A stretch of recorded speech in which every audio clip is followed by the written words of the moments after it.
ते खात जाऊ नका, तर्री तर्री वाढ म्हण. त्या तर्रीनं तर काटा काढला तुमचा. सजने रस्सा रस्सा वाढ, रश्यामुळं तर वाटोळं झालं जिंदगीचं. तुम्हाला खरं सांगते, देवान माझं ऐका. आई शपथ, मी अख्खा महाराष्ट्र माळकरी करीन. फक्त पांडुरंगानं पावसाचं खातं या पट्ट्याच्या हातात द्या. माय मावले हो, ज्याच्या गळ्यात माळ त्याच्याच वावरात पाऊस ना. ज्याच्या गळ्यात माळ नाही त्याच्या बांधाला सुद्धा असं टुबुक पडू देणार नाही मी महाराज.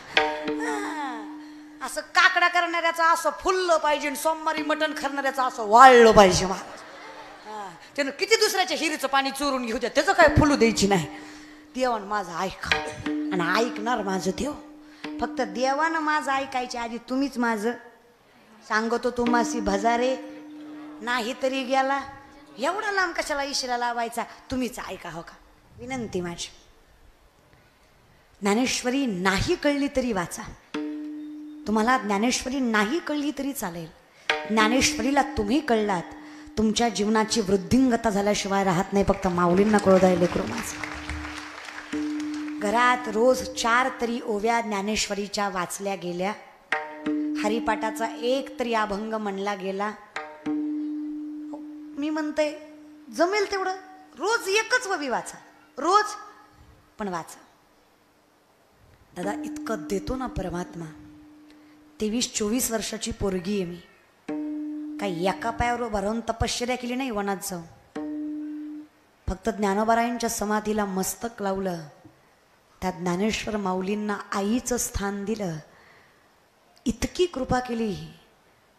अहो आम्ही त्यांच्या चरणाला मस्तक लावलं. आज अख्खा महाराष्ट्र आमच्या चरणाला मस्तक लावतो का, तर आम्ही त्यांना मस्तक. किती करावं नो हे सारिता.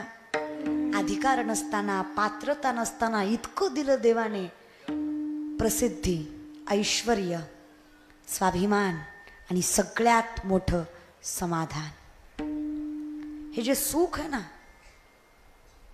22 तास आम्ही प्रवास करावा आणि 2च तास कीर्तन करावं. पण त्या कीर्तनात उभा राहिल्यावर असं वाटतं महाराजाकडे बघून एखादा एनर्जी ड्रिंक घेऊन आलता काही. ताकद कळतीये का तुम्हाला? ही जे ताकद आहे ना, ते व्यासपीठात आहे. आमच्यात विनंती, मुलींनो काय हरकत आहे कंठी घालायला? कंठी म्हणजे कंठाच्या जवळ चिटकून जे तुळशीची माळ असते तिला कंठी म्हणायचं. मी मुलगी म्हणून सांगते, तुमच्या गळ्यात जर एखाद्या मुलाने तुळशीची माळ बघितली ना, तुमच्याकडे बघण्याचा दृष्टिकोन त्याचा पॉझिटिव्ह होईल. एवढी सामर्थ्य त्या गळ्यात तुळशीच्या माळेत असते. एखादी गळ्यात तुळशीची माळ असणारी मुलगी बघावी, मुलगा त्या मुलीकडे वाईट नजरेनं बघणार नाही, बघणार. पोरांनो, तुमच्या गळ्यात तुळशीची माळ दिसली ना, एखादा शत्रू जरी आला तरी तुमचं वाटोळं करणार. तो विचार करेल, हे ज्या बापाचं लेकरू आहे तो साधा, ही माफ करीन पण ते इठेवरचं सोडायचं. किती संकट वाट्याला यायची येऊ द्या, काय दुःख पदरात पडायचं पडू द्या, फक्त विश्वास त्याच्यावर ठेवा. जी लोक अपमान करतायत तीच लोक सन्मान केल्याशिवाय राहणार नाहीत. तो दिवस येईल फक्त वैष्णव. काहीच देव तुम्हाला वेगळं करणार. फक्त इतकं प्रेम करा, जीव दिला, जीव गेला तरी चालेल पण नामस्मरण सोडायचं, विश्वास कमी होऊ द्यायचा. 16.5 वर्षाच्या कान्होपात्रा वेश्येची मुलगी आहे. कीर्तन नामदेवरायांचं, ज्ञानोबाराय टाळ घेऊन उभा, कीर्तन ऐकायला कान्होपात्रा. शेजार पाजारची माणसं म्हणली, नाचणारीची जात कीर्तन ऐकाय बसली. आता ही न कीर्तन करायची ना आम्ही काय करायचं? लोकच होती. तुम्ही काही करा बरं, लोक बोलतातच. आता एवढा सुंदर जरी संकीर्तन सोहळा गेली 24 वर्ष बोराडे दादा करत असतील तरी अख्खं गाव चांगलं म्हणीन असं 2-4 तरी खौट बोलणारच. त्याचं काय असते, नगराध्यक्ष पैशाचा उताल आहे, कुठंतरी खर्चायचं. अरे पैसा खर्चायला लय वाट आहे त्या.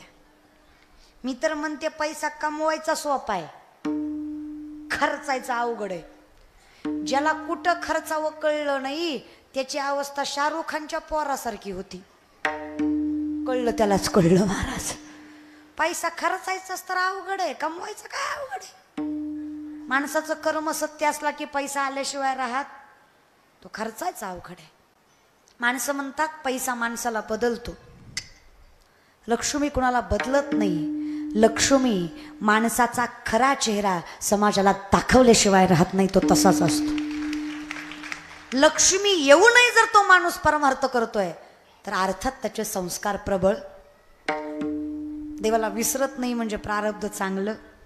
मी म्हणलं ना, माणसं गोळा करायची अवघड नाही. दादा कशी होतात गोळा, येडी येत लोक या विषयाकडे. हे करणं गरजेचं, पण हे प्रत्येकाच्या डोक्यात येत नाही रे. मी म्हणते कोणी दाद देवो न देव, हे जे व्यासपीठ उभं आहे ना, यात खारीचा ना खारीचा वाटा ज्याचा आहे तो विठेवरचा मालक त्या प्रत्येकाचं कल्याण केल्याशिवाय सोडणार नाही. जे सामर्थ्याने या व्यासपीठात सामर्थ्य देतो. सुरुवात आहे रे, खूप फळ असणार आहेत याची. अजून या विषयाकडे खूप ताकद आहे या व्यासपीठात, करून बघा. चला, लोक बोलतातच. लोक म्हणले कान्होपात्रेला तुम्ही कीर्तन भजन करावी, ऐकावी. माऊलींच्या चरणावर मस्तक ठेवलं कान्होपात्रेनं. ज्ञानदादा काय चूक आहे माझी? तुम्हीच म्हणता ना, जातवीत गोत कुळशिळ मात भजे का त्वरित. मग परमार्थ करताना जात कुळ गोत्र बघून करायचं का? माझं प्रारब्ध प्रबळ नव्हतं की माझे आईबाप वैष्णव आहेत, पण मला कर्म जर प्रबळ करायचं असेल, मला वैष्णव व्हायचं असेल तर हरकत आहे. इतकं बोलतात लोक, नको वाटतो हा जीव. माऊलींनी सांगावं, ऐकत असाल माझं तर ऐका. देवाच्या दारापर्यंत मी नेतो, पण तिथून महागारी यायचं नाही, हे वचन मात्र पाळा. दृष्टी न फिरे. कान्होपात्रेला सांगावं, पायात चाळ, गळ्यात विना, हातात चिपळ्या घेऊन पंढरीच्या गाभाऱ्यात कान्होपात्रा नाचतायत. बिदरचा राजा राजगादीवर तेव्हा होता. पंढरपूर महाराष्ट्रात नव्हतं, कर्नाटकात होतं. कानडा राजा, कानडा हा विठ्ठलू कर्नाटकू, तो पहिला कर्नाटकाचा, नंतर पंढरपूर महाराष्ट्रात आलं. त्या राजाने बघितलं किती सुंदर स्त्री आहे, एवढी देखणी आहे, गोंडस आहे, सालस आहे. कोणाची आहे? वेश्येची आहे. तिला म्हणावं इथं कुठं नाचते, दरबारात ये, राणी म्हणून ठेवेल. बोलव तिला, येत नाही. वेश्येचा असून एवढा माज धरून आण. सैनिक पाठीशी लागले. जीवाचा आकांताने कान्होपात्रा पळतायत. मंदिराच्या बाहेर पाऊल टाकणार. माऊलींचं वचन आठवलं, काही झालं देवाचं दार सोडायचं. पळून पळून पळणार कुठपर्यंत? आज पहिल्यांदा महाद्वार ओलांडलं, गाभारा ओलांडला. आज पहिल्यांदा याची देही, याची डोळा जगाचा मालक पाहिला. तुझं पाहता माझे चित्त तुझे मिठी पडली. आपोआप कान्होपात्रा भगवंताला समप्रिय झाल्या. कान्होपात्रींनी विचार केला, आता मी जर देवाच्या चरणावर थांबवायचं असेल तर मला शरीराचा त्याग करावा, कारण लोक असं थांबू देणार. कान्होपात्र्यांनी एका क्षणात विठ्ठलाच्या चरणावर जीव सोडला. एवढा परमार्थ प्रबळ असावा देव वेगळं करत. तरी लोक म्हणली मिली ती मिली, देवाच्या पायावर मिली. जाता जाता आमच्या विठ्ठलाला अपवित्र करून गेली. मरायचं तर मंदिराच्या बाहेर मरायचं, बरं इथंच मिली. लोकच रती, काय बोलावं त्याला. त्यात अनंत ब्राह्मण नावाचे ब्राह्मण म्हणले, याच तोंडाने मंत्र म्हणताना देवाचं नाव घ्यायला भाग्य लागतं. विचार करा, देवाच्या चरणावर देह सोडायला किती भाग्य लागत असेल. याला गरज ज्ञानाची नाही, मोठ्या मनाची आहे. एक रात्र थांबा, उद्या बघूयात. कान्होपात्रेजवळ रात्रभर अनंत ब्राह्मण थांबले. जगाचा अनंत अनंताच्या स्वप्नात आला आणि सांगतो, अनंता लेकीनं देह सोडलाय माझ्या चरणावर, आज्ञा आहे माझी, तिची समाधी माझ्या गाभाऱ्यातच झाली पाहिजे. आज पंढरीच्या गाभाऱ्यात कान्होपात्रा गेलात का पंढरपूरला? मरायच्या आधी जा, जात जा. तसं गाव नाही दुसरं. एनिवे असं द्या, घेतले ते घ्या. तुम्ही कुठं ऐकाय बसले, बोलल्यावर झोंबन, पण मी बोलणार. तुम्ही एवढे आले, यातले अर्धेच कीर्तन ऐकायला आले, अर्धे एकाच कामासाठी आले. टीव्हीत बघितली, एकदा समक्ष बघायची. तुम्हाला एक सांगू, कीर्तनकारामुळे कीर्तन कधीच मोठं होत नाही. कीर्तनामुळे कीर्तनकार मोठा झाल्याशिवाय राहत नाही. कीर्तन मोठं असतं. हे जे आम्ही पदव्या लावतो ना, हे समाज प्रबोधनकार, हे ते डुस्कन हुस्कन, काय खरं. 1 मिनिटाची रील बघून 99% कीर्तन तसंच असतं असा भ्रम करून कधी कीर्तनाला यायचं.